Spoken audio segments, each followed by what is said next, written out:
Hey, it's Ed with Slow Car Fix, and in this video I'm going to talk about a reliability and safety improvement that you should consider on any classic car.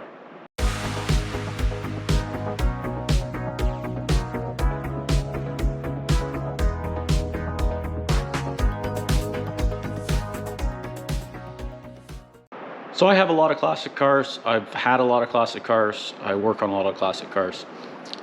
One thing that you want to consider upgrading is the fuse panel. It's available for pretty much any car specific to the model, but if it's not, there's generic ones. So if you have like a 39 LaSalle that is, you know, they only made for a few years and there's maybe not that much aftermarket following for it, you can get a generic, modern, upgraded fuse panel that will not change the look of the car. It will not change anything on the car other than making it more safe and reliable.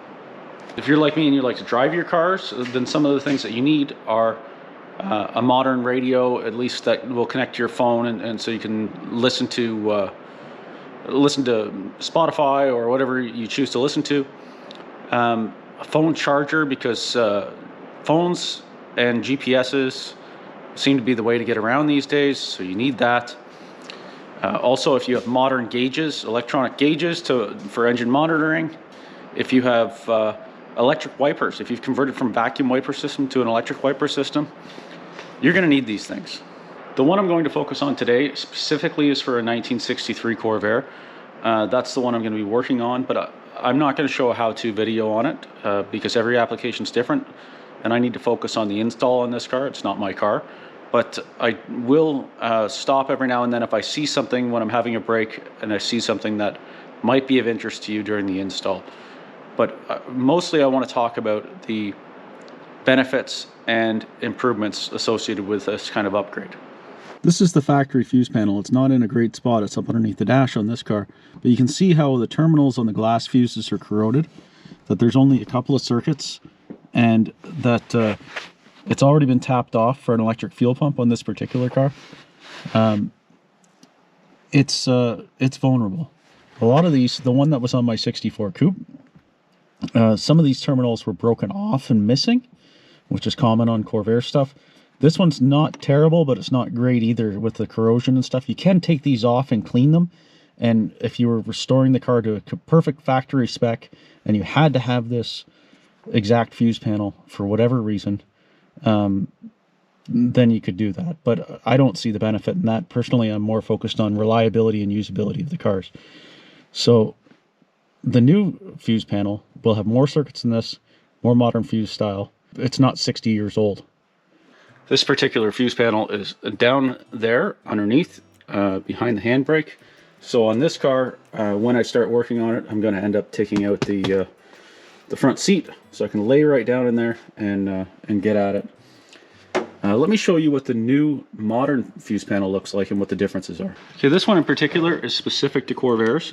It's designed to fit into the spot, and the instructions are all based around Corvairs. This is available at Clark's Corvair. It's not sponsored or anything, but I have used it before, and it's a good product, and it's made by Craig Nickel. So it has different circuits for lighter battery accessories, dome, gauges, fuel pump, ignition fuel pump, extra wiper, extra for the radio if you want a bigger sound system or something like that. If you have electric heater AC, the Turner hazard. It also has, I believe this is a flasher that's specific for LED taillights. This car has LED taillights. I try and do that upgrade to my classics as much as I can, because you can't really tell the difference when you are looking at the tail of the car, but it makes a big difference for people seeing it. The two most important things that you're going to need for this installation is you're going to need some time. Allow yourself that time, and you're going to need some patience, because this is not really a fun job. It's a fiddly job. It's not difficult, but it's fiddly. It's time consuming. You have to do it right. You have to make sure that you have good connections, or you're going to end up having a short or a failure. Generally, these fuse panels are in an awkward spot on classic cars. They're usually under the dash somewhere. The odd time you'll find one on a firewall, but usually they're not in a great spot. And if I'm going to do any job where I think I'm going to be under the dash of the car for any extended amount of time, for more than just making 1 or 2 connections, like installing this whole panel, I take the seat out. It just saves you climbing in and out. It's 4 bolts. It's not the end of the world. Although if you're retrofitting modern seats into your classic car, check out my last video. 8 bolts took me a long time. Anyways, you are going to want to have some basic electrical tools. You're going to want a good crimper, not just a hardware store crimper. You are going to want possibly soldering iron, some solder, some heat shrink. You're going to want a 12 volt tester. You can probably get away with a test light just to see if there's voltage or not, but for the most part, you're going to want a meter. You're going to need an assortment of screwdrivers, and you're going to need the fuse panel kit and the instructions.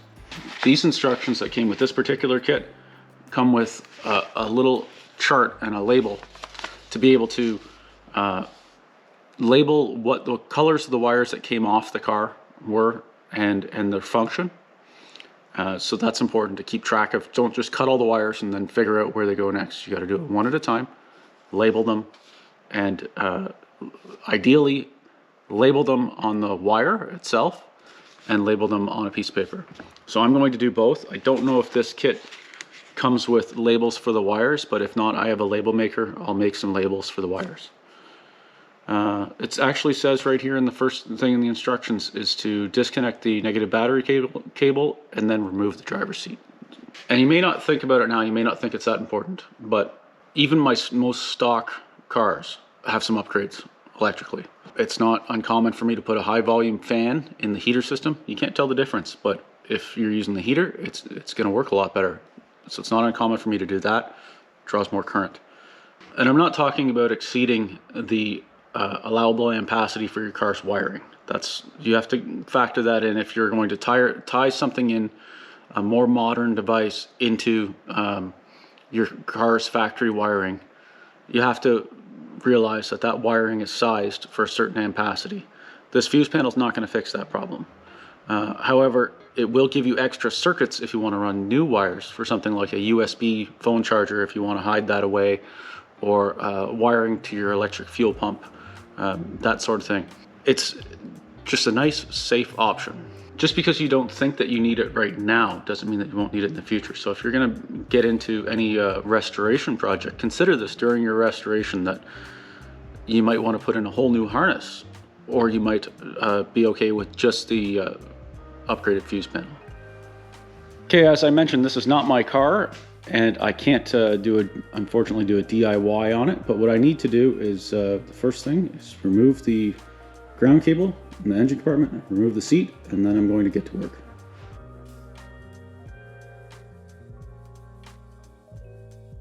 I've completed this installation. This particular installation and kit from Racers Inc. with Craig Nickel is pretty good. Came with some detailed instructions. It left me lots of room for extra circuits. I didn't have to butt splice or solder or anything, just proper crimping tools, and it came with everything I needed. So that was good. Let me show you the fuse panel. Note all the corrosion and rusty crap, right? And it's also corroded and rusty on the back. This one's not particularly that bad. The one that was in my 64 that I did, part of, like, some of the terminals were actually missing because they had just rotted away to nothing. So like I had no choice. I had to replace it on that one. But a huge benefit, it gave me an extra circuit for the fuel pump, where before this was just tapped on to something, or the fuel pump was just tapped on to another circuit. So now it has its own, which is nice.